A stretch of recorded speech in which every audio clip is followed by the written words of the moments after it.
It's too late now, but we can still learn from my mistake.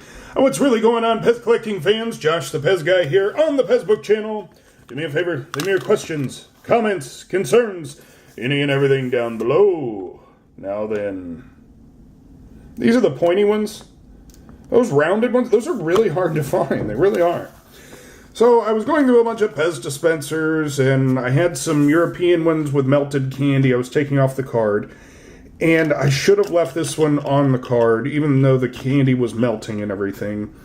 And then taking it off card so I could show you this. This dispenser does not have a made-in country. And because it doesn't have a made-in country, it was a European release dispenser. Again, if it's released here in the United States, as you see down here, if it was made in Hungary, it has to be listed made in Hungary. Some kind of laws and stuff. So, I can't find the package. I was going to show you the wrapper. But it was on one of these striped cards, similar to Donald right there. But when you look here, there's no made in country. So that means this is from Europe. And this is a European release dispenser. And on this yellow stem, I mean, I pulled it off the card. I've seen a couple other ones, similar to this.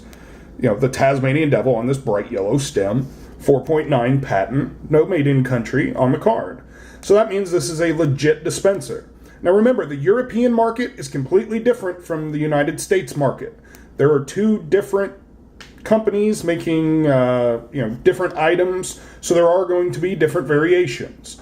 So if you really want to become an advanced collector, make sure you look for these little things so you can make sure you collect them all.